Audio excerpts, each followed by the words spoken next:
everyone, it's Louise with McKayart, and welcome to my channel. I'm glad you're here, and I'm going to be sharing with you some a beautiful color palette that was given to me, is softly given to me by a client who wants me to create 6 jar lids. So what they did is they sent me 12 jars, jar lids from Amazon, and they want me to make 6 using this color palette, and I'll go over in a second.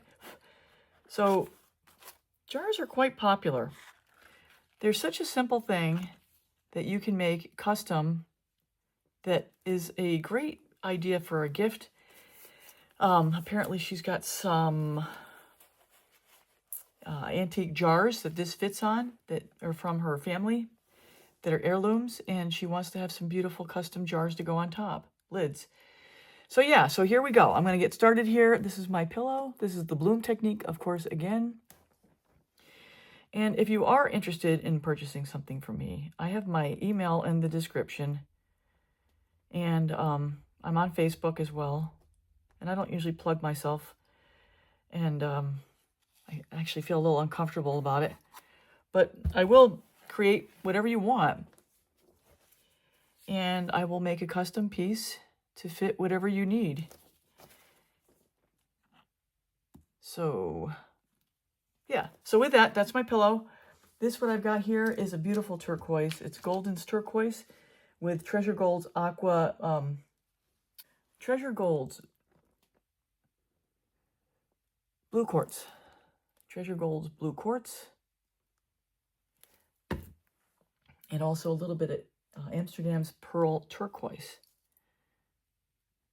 And this is leftover paint from a prior pour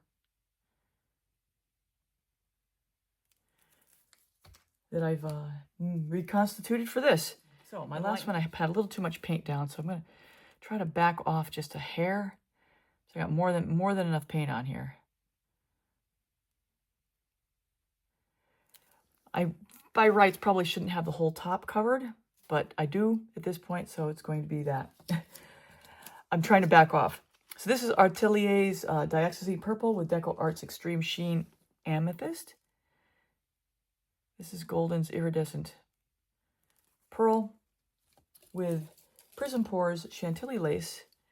This is a complete mixture of colors to get this. It's, what is it? Amsterdam's Caput Mortem Violet with DecoArt's Rose Gold, Rose Quartz, and a little of Golden's Carbon Black. And this is Carbon Black by Golden. Just a little bit in here for flavor.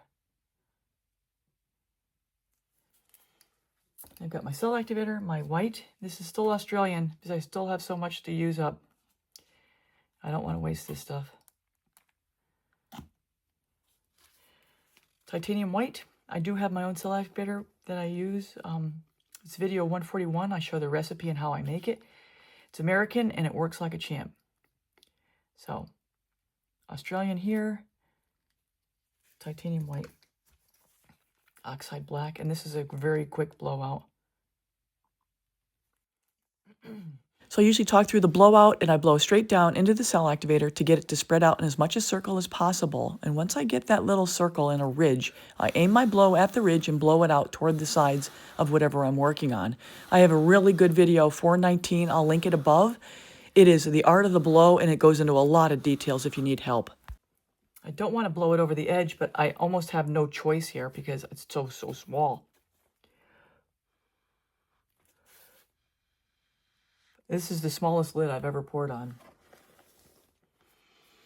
This thing is about maybe 2.5 inches wide. It's tiny. Just so you know, this is what I do in the back. I tape it off at the rim so that when I pour over it and I resin it, when I'm done, I'll have a nice clean line to pull off at the end.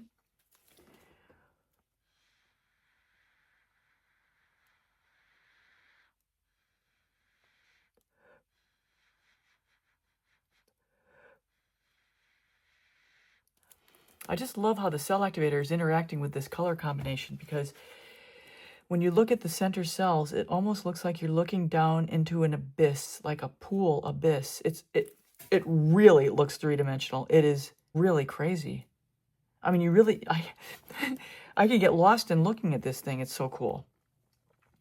But now is not the time for that. We're going to give it a spin. And we will stretch it out a little bit, make sure my sides are covered. And this is an easy jar lid because the sides are just pretty straight. You know, there's no hourglass shape to this like the ones I get from Dollar Tree that have the airtight clamp on it. She wanted a little black. She wants turquoise and purple to be the star color. Bingo. This is just perfect. The other two I've made have been really pretty. I think this is the best one so far. And it's amazing how this is not using much paint at all. I mean, dribble. You really can make a statement on something as useful as this and have it out on your counter, give it to somebody as a gift filled with something that they like, and it's perfect because it's something that you've created that you can give to somebody from you. I mean, it's about as personal a gift as you can get, especially if you know what kind of colors they're looking for. So, you know, when I plug my stuff as being great for gifts, I'm not kidding. These are really great for gifts. I gave a few of these last year as white elephants and gift exchanges, and the expression on people's faces when they saw it was like, oh my God, where did you get this? I was like, well, I made it. You made this? So there's a moment of disbelief. And then it's like, yeah, if you want to go see the video, it's this video. Because what I show you in the video is exactly what I do, and I don't leave anything out that's of any pertinence. So if I do skip in any of my videos, guys, it's because it's a part that's really not adding to anything. Anyway, here we are. So now the trick is picking this up. I always have a toothpick. That's why I showed you earlier those little 2-ounce cups is what I have it on. White spot coming up here. So I'm going to kiss it. Done. You always kiss the white spots with the toothpick.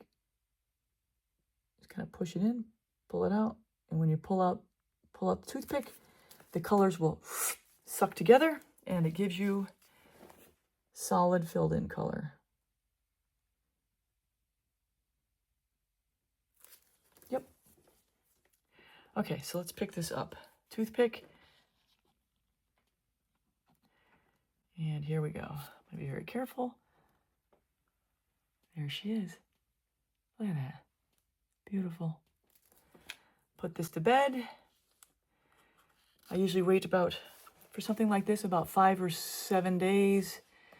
10 days to be sure to have it cure, and then I will resin this, and we will be off to the races. We'll be off to the mailbox. Okay, that's all for now, everybody. I'll be back in a second. Welcome to Resining. I'm going to be voicing over this because I have a respirator on and can't speak. And I have 60 milliliters mixed up of KS resin that I'm going to use to cover these 8 jar lids.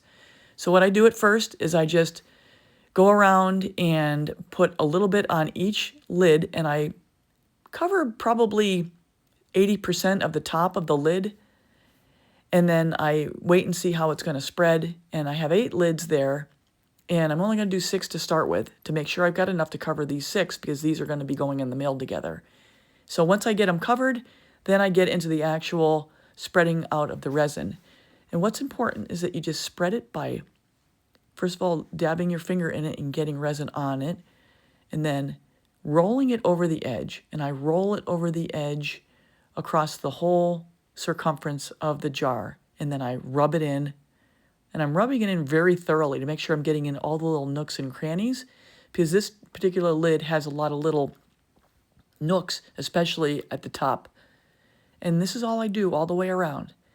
And as I'm doing this, I'm making sure I'm getting full coverage, and I just go around very systematically, covering each segment as I go, rolling it over, making sure that the resin is going over the edge and covering it solidly. And for me, the biggest trick here is attention to detail. You want to watch these things like a hawk. Make sure you've got all coverage. You want to make sure you have good backlighting. So on this side of the camera where you are, I have a couple good lights, and I'm holding this up to the light to make sure that I have full coverage, top and sides. Now what I'm using here is KS Resin Liquid Stone. I have a link and a discount code in the description if you want to take a look at what I use. I'd put my reputation on the line for this resin. I love this stuff. And if you get a 10% discount, I get 5% back toward my future purchases. So like I've mentioned in a prior video, it's a win-win for everybody. And this stuff is great. I'll flash it up here, what I'm using, so you can see. And it's important that prior to resining, you want to alcohol spritz a paper towel and wipe the sides and the top and get any oils that might have been from fingers off, so you have a nice clean place for your resin to sit on. If you're getting any pock marks or dents, it may be because you didn't fully clean it right, or you have some leftover residue from your fingers on there. And I'm going to add here that not all resin is the same. There's all kinds of different types of resin for different purposes, and you have to get the right kind of resin for this purpose, and that's why I use the Liquid Stone tabletop resin. It works like a champ. I've had so many people reach out to me and say that the resin pulled from the sides, the resin is pocking, it's not covering well enough, and oftentimes it just boils down to you have to have the right resin for the right purpose. So in between here, I did apply a dose of resin to these two. I had them held out because I wanted to make sure I got the first 6 covered, since those are going to be going out in the mail. And I use these as my leftover spillover jars. So yeah, I do the same thing again. I just roll it over from the center, roll it over, cover the sides, roll it over, cover the sides. I find the rolling over is the best because it leaves that transition from the lid top to the sides nice and smooth. And this resin will cover it perfectly smooth every time. It's very thick, but that's your friend when it comes to these kind of creations. So after I wrap up these guys, I am giving these guys a good look using the light behind you as the backdrop to look for any missed spots or any dust or debris that might have fallen in the meantime. And I'm just very meticulous. Resining is all about attention to detail.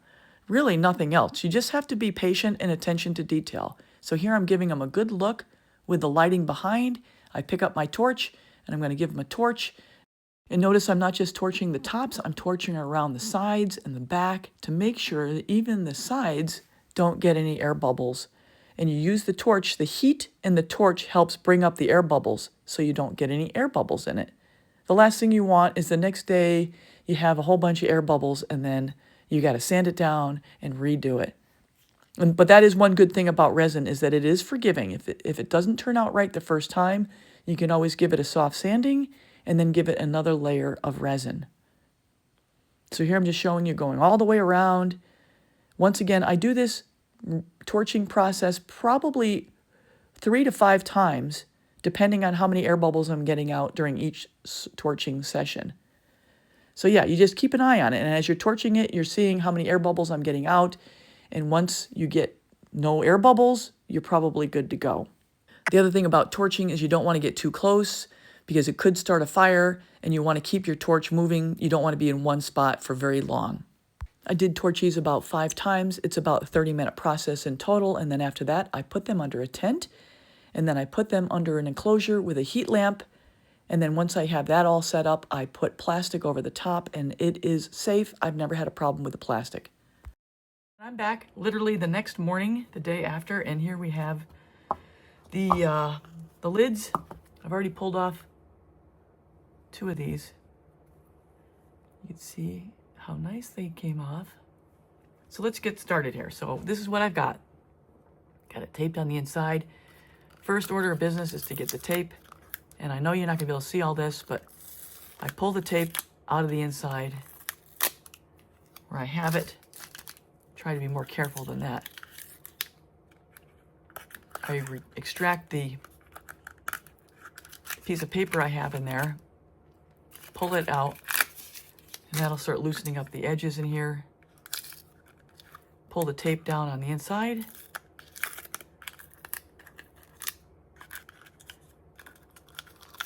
And this is just learned through trial and error. So I won't necessarily have an answer for everybody's question. It's just a matter of getting in there and going. Then I push along the inside to kind of push the very lip of this away from the lip, just to loosen it up. But I notice I have my other finger on top, so I'm not pushing it off right off the bat. Just kind of loosening it from the inside. And I apologize for my voice. I have a cold. Yeah, I got a cold on Thanksgiving. Gotta be careful there. I'm gonna go around, just loosen it up very carefully.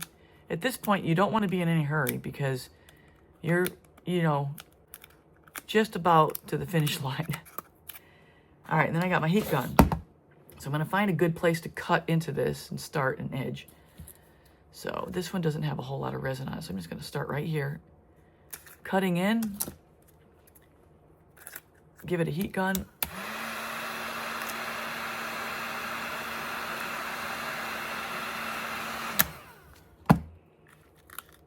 And start it going. The heat gun helps this move like butter. And you want to go carefully. If you hit a snag like I just did there, hit it with the heat gun again. Now, it is 8:30 in the morning. That did not come off clean right there. So I'm gonna go from the other direction. I started this, I resined these about 3 in the afternoon yesterday, so that tells you the time. It's been about 18 hours.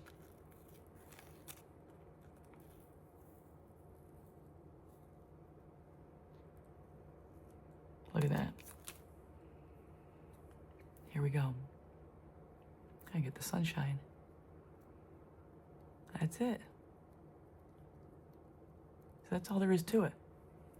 Perfectly smooth. There's the line of the tape. And that's it. That's all I do. So I'm going to go through all these, get the tape off, get the insides out, get these smoothed over, and we're going to call this done. I'll be back for the final reveal. So when that's a wrap, I hope you enjoyed this tutorial. I hope it was informative and worth your while being here. If you did enjoy this and you're not subscribed yet, please subscribe, hit the bell and all. You'll get all my latest art tutorials that are often filled with all kinds of tips and ideas to help you out with your own art journey. And please remember to leave a comment, especially if you have a question, and remember to check the description for details. At the end, I'll link my jars playlist so you can see other color combinations, and don't forget to check my playlists. I have lots of different playlists based on different creations. So that's all I've got for now. Until next time, everyone, take care.